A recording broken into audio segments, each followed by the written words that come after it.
kind of a time constraint, and you would like to make arrangements to take the test on Sunday evening, I believe we can accommodate you there. Please just let us know.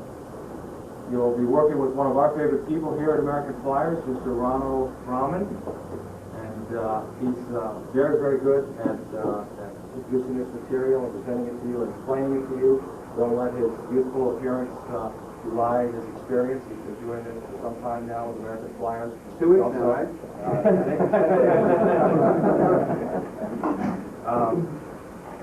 He's also a graduate of American Flyers Academy, so he does have a good feel for all the things that some of you in the Academy program are going through right now. So you can rely on him to be very helpful. He also lives on campus here, so if you see him around, he's usually pretty good, although I shouldn't volunteer this, but he's pretty nice about if you stop him in the hall and ask him a question, he's very obliged to help.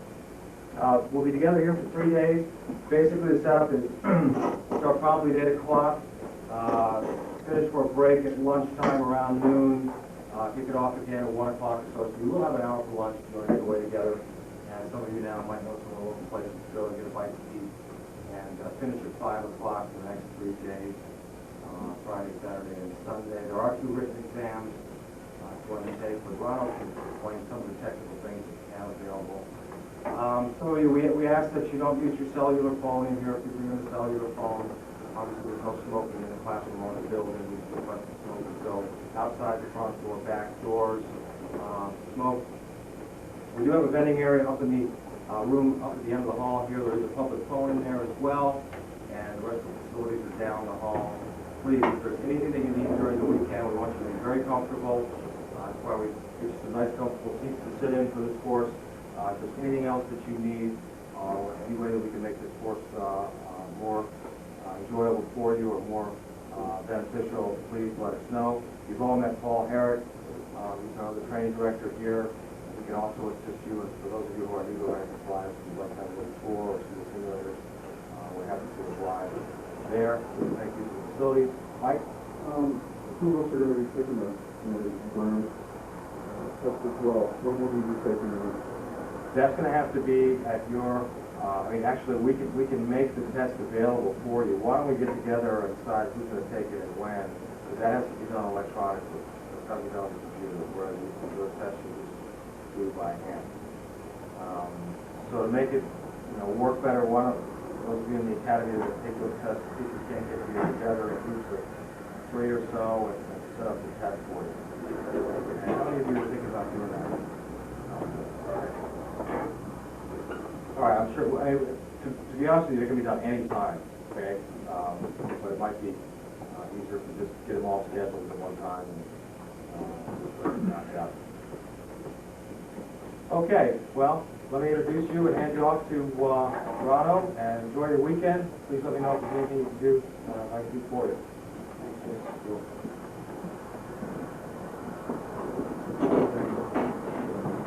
See you all for the year and straight schedule everything's all clean.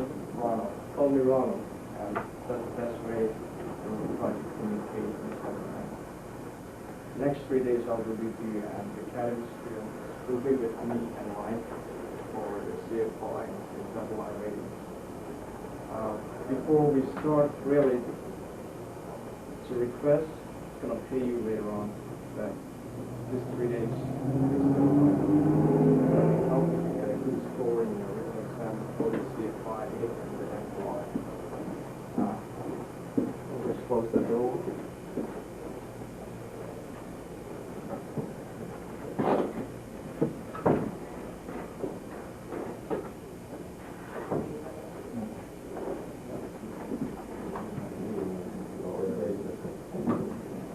Certain chapters in this exam, in this class school, that we'll just go over it quickly, and certain chapters we'll talk about. And the way I like to take the class is, I like to discuss a lot with you all, certain things that you may tell me I may learn, and there's certain things you may learn from me. So it's not a commercial or instrument ground school that we're just teaching. You already know everything. It's just that we'll blend you and mold it together a little bit more, so that you can teach your students. you're not safe, your student can't be safe. So that's the way we'll do it. And today we'll start with chapters Flight Instructor Airplane, Ground Manual, not FY, but the Flight Instructor Airplane. I'll try to finish chapter 1 in the content. Chapter 1, chapter 2, chapter 3, chapter 4, and including the stage test and the pre-test. What I've found that at the end of the day, we do go to chapter 4, but we don't finish it. So we'll continue with that chapter 4 the next day and start with the rest. And tomorrow, please bring your E6B. I prefer to get your manual E6B, not the electronic one. Because now you're going to teach a private student how to use the E6B. So just get your E6B as the manual one. Plotter, pen and pencil. Regulations we'll cover tomorrow, second day. Navigation. Aeromedical. Analysis and performance of maneuvers. Let's break it down a little bit. The first day I really like to discuss a lot of things, like chapter 1, chapter 2, chapter 3. The weight and balance is a little bit different from the commercial and the instrument. In the commercial and the instrument, we had airplane to deal with.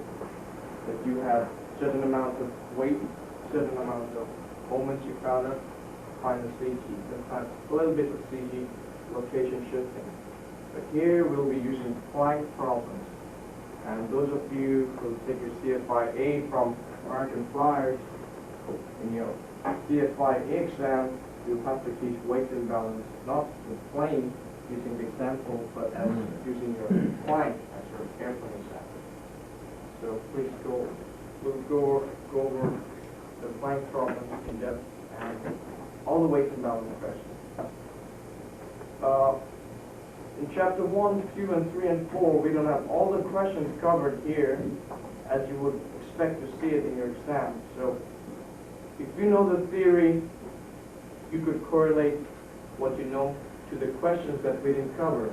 But since you know the theory, you can answer the questions. So sometimes I may be skipping some questions, knowing that you've understood. If I'm going fast, tell me, Ronald, please slow down. Going slow? That's good. All right, let's start with chapter 1. Principles of flight.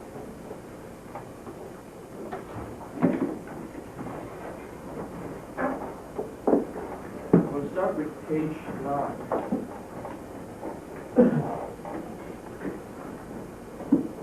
Usually start with the question, what makes an airplane flyable? Why does an airplane fly? And if I say, please feel free to discuss with me. I like that. What makes an airplane fly? Start with an explanation or just relative wing, angle of attack. Good. What else could you think? There's a lot of things that make an airplane fly. Thrust. Thrust. Okay. And what else? Drag. Okay. And what else? Four forces in balance. All right, that makes sense. Now it seems like everything's all right, but there's only one word that makes an airplane fly. Lift. Now, what creates that lift?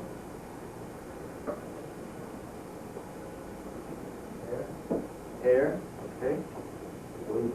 Wind. How about we say differential pressure? Does it sound good? Okay. The production of lift by creating differential pressures. on top of the airfoil and below the airfoil. The single work that is left is created by differential pressures. And sometimes, please take notes, that will help you in your CFI oral exam. Now, how is that lift created? What creates that differential pressure?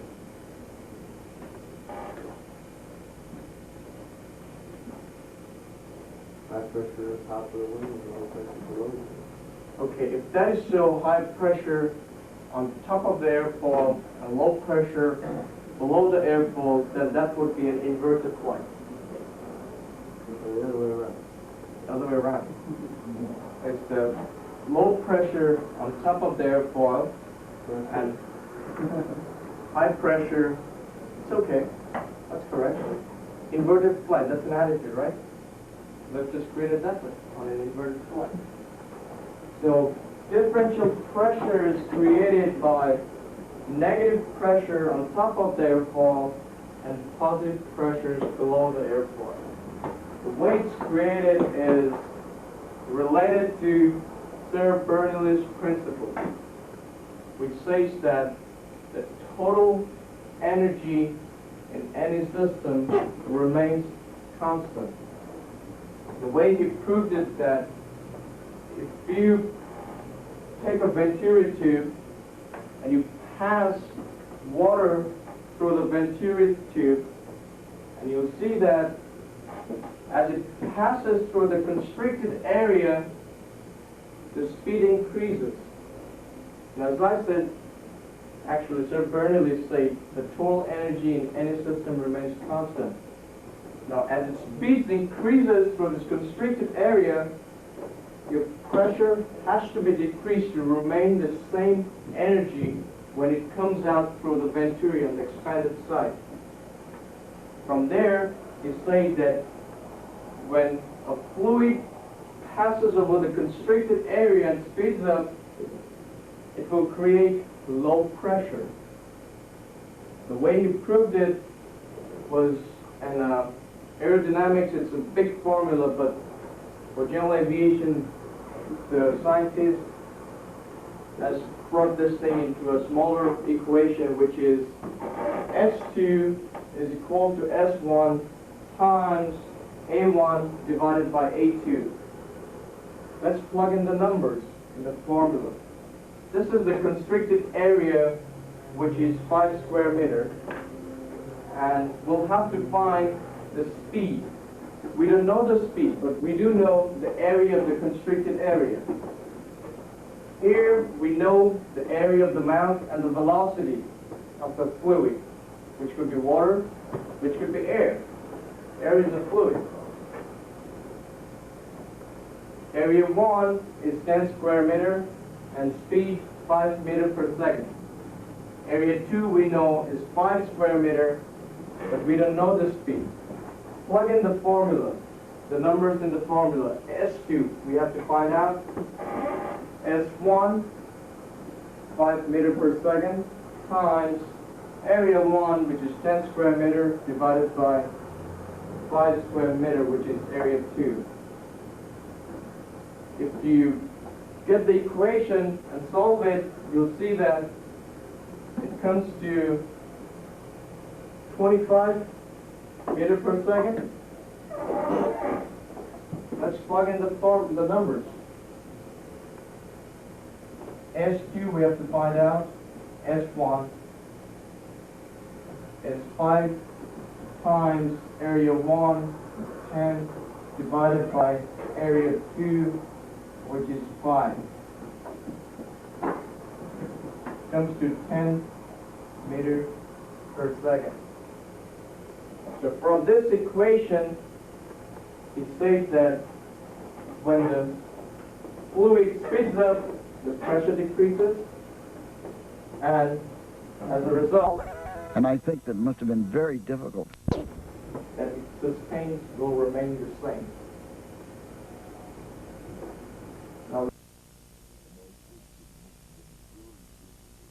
to fly how does an airfoil produces lift.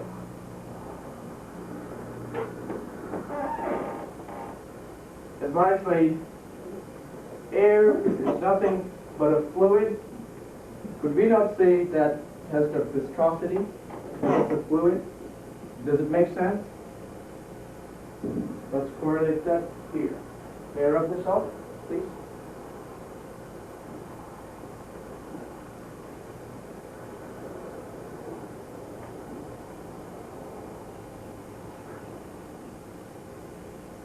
Let's imagine this to be the airfoil.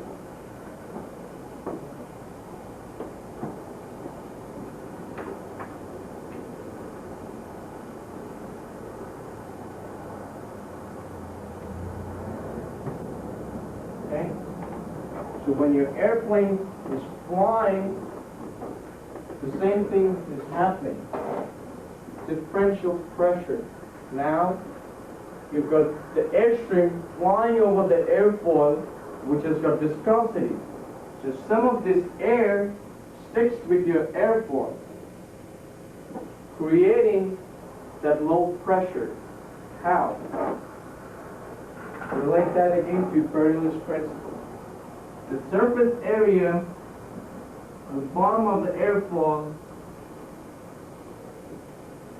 is smaller than the surface area on top of the airfoil, which is the camber.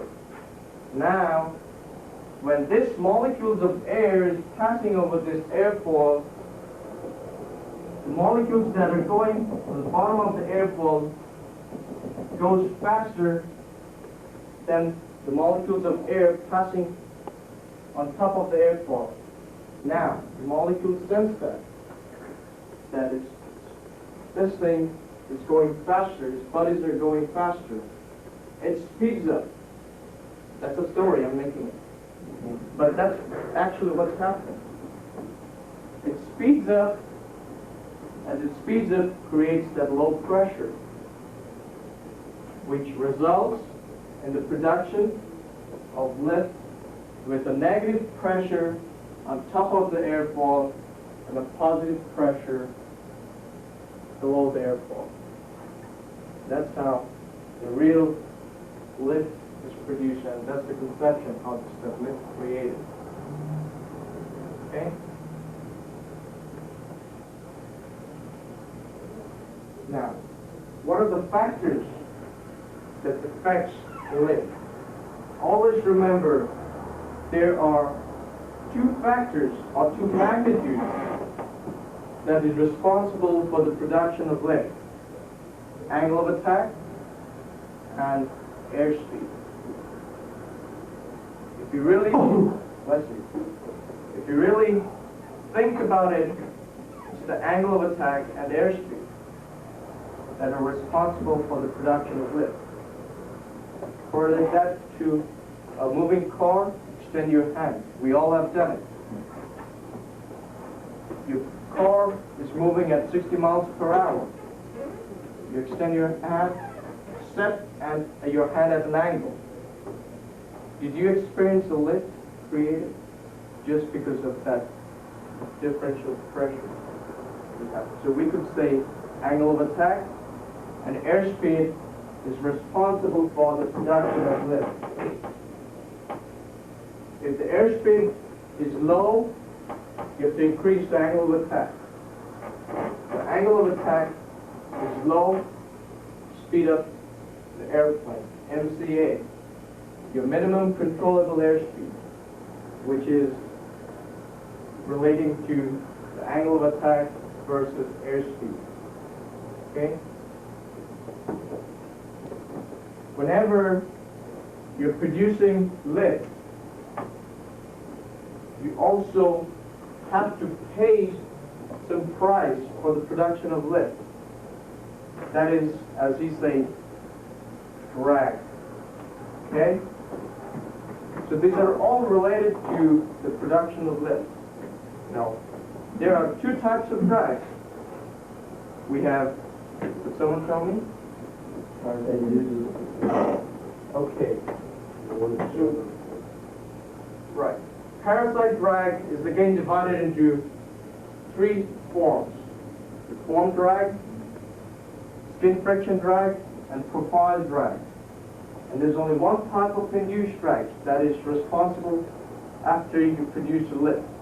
So when you increase the angle of attack, and when you're producing a lift, you're producing, or you are also increasing your induced drag. At one point, your induced drag will come up in the graph and fall down. Could someone tell me at what point is that? That's correct. When you exceed the critical angle of attack. When the airplane is no longer producing lift, your induced drag will again come down, or the curve will again come down. So induced drag is directly proportional to the production of lift. That's the equation you could say. There are four, before we start that, that's one way of producing lift. Could someone tell me if there is any other way that you could create lift? Other than setting an angle of attack? Other than the Bernoulli's principle, relating to Bernoulli's principle. Newton's third law. Newton's third law.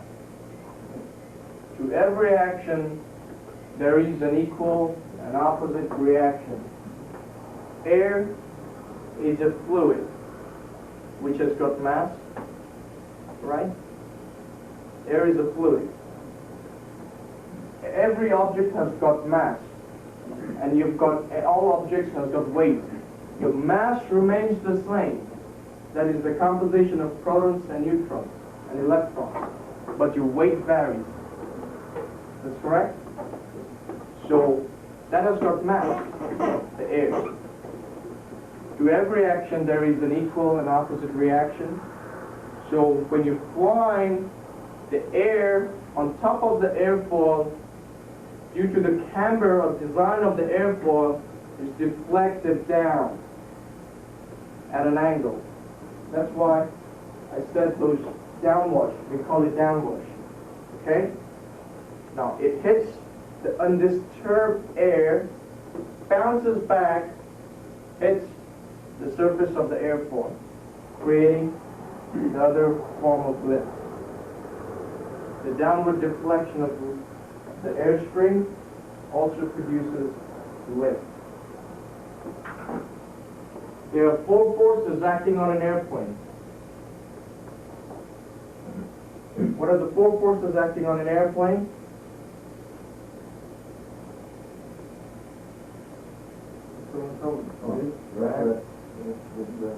Lift,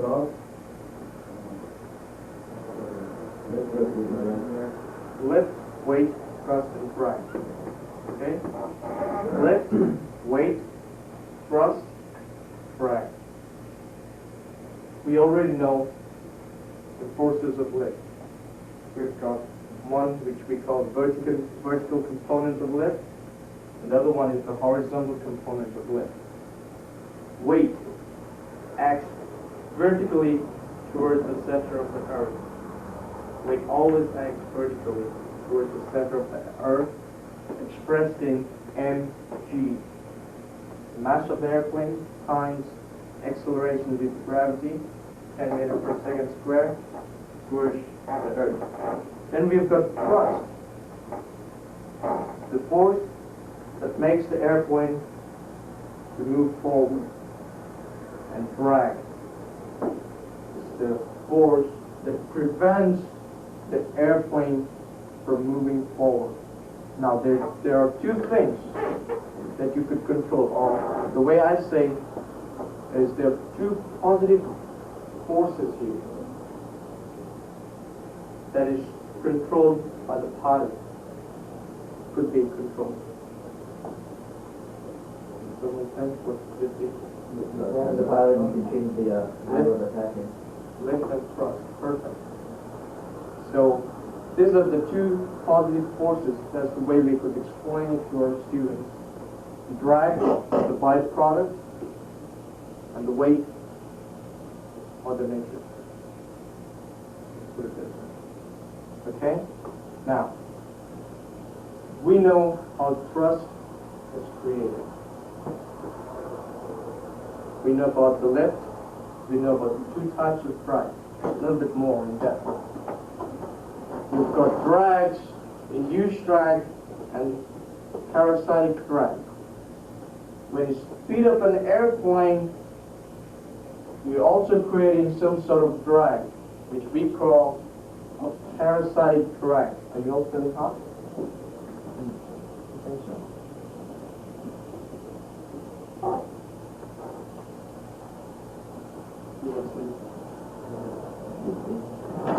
8 hours a day. 4 hours a day. So, your parasitic drag is directly proportional to the acceleration of your airplane. So if you speed up, the parasite drag will increase. By how many times?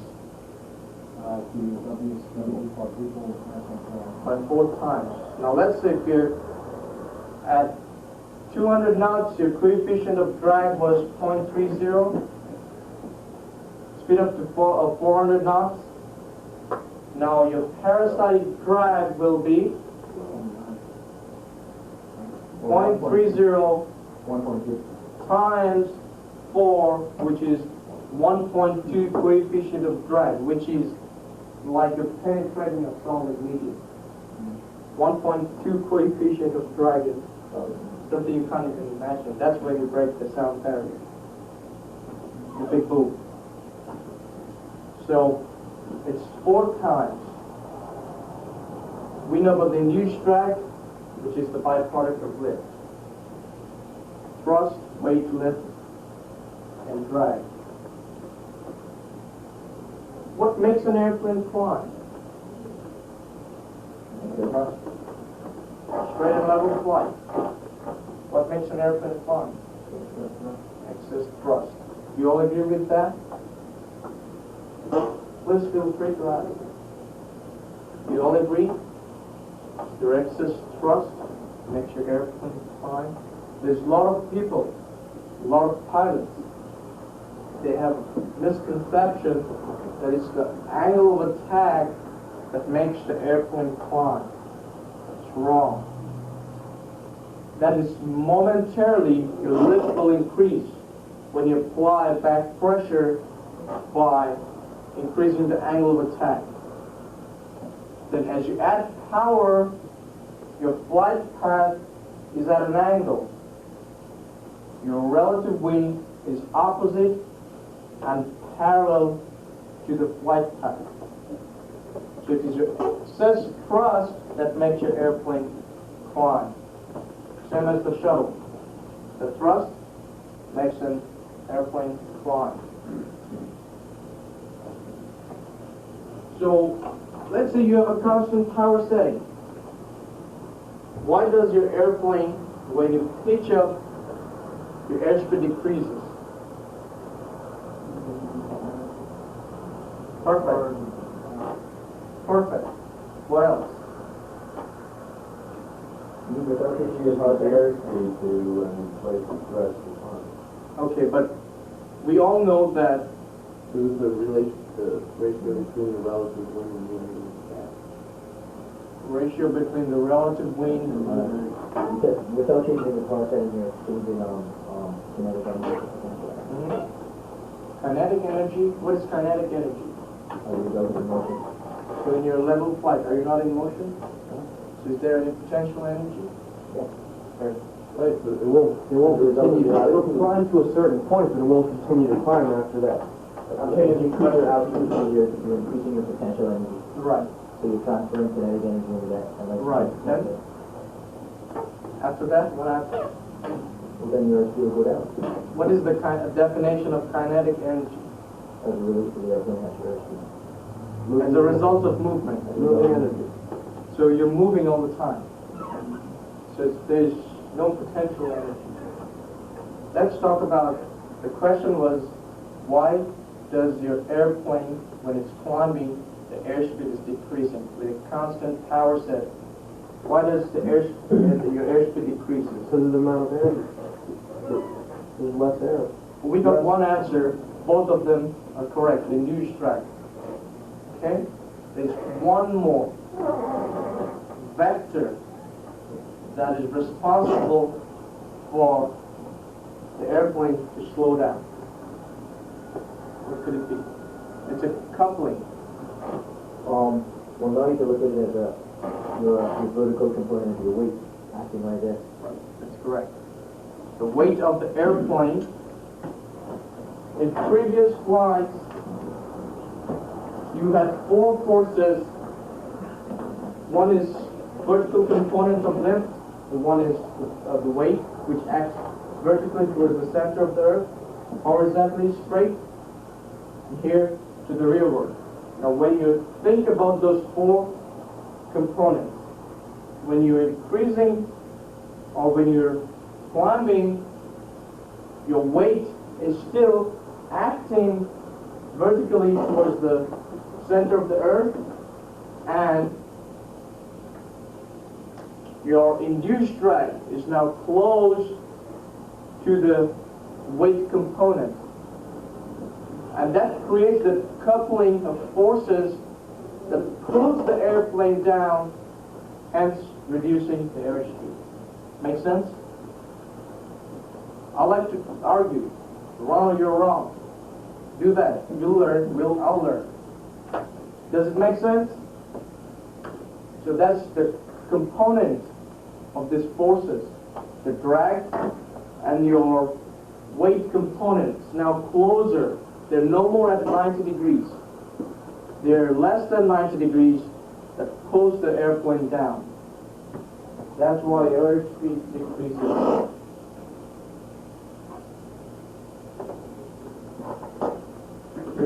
When these four forces are in a steady state of equilibrium, lift equals to weight, thrust equals to drag. Okay?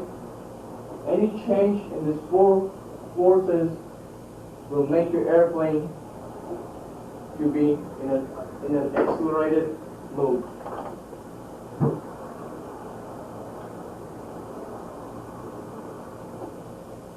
Let's say you're in a descent. You're coming down at a constant airspeed at a constant rate. Could we say that when the airspeed is constant, the rate of descent is constant, the power setting is constant, in a descent your four forces will be equal? That's correct. Even in a climb. Momentarily, it will be in balance once the airspeed settles. So be in a steady state of equilibrium.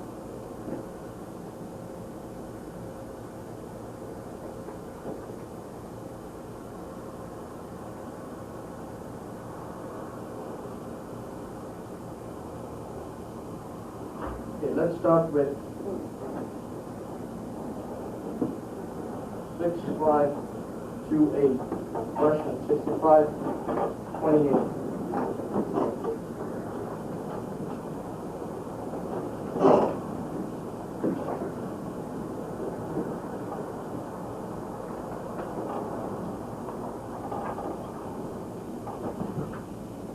Which statement describes the relationship of the forces acting on page 6528 in the FAA handbook, page 48. In the American Flyers Blue Book, page 9.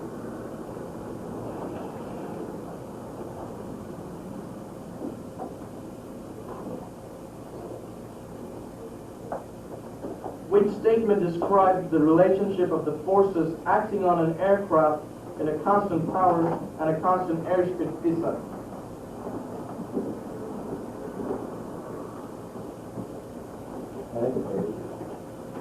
Thrust is equal to drag, lift is equal to weight.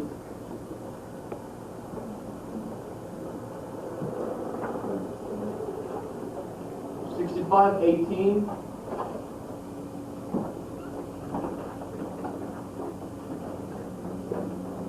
During a steady climb, the rate of climb depends on says thrust.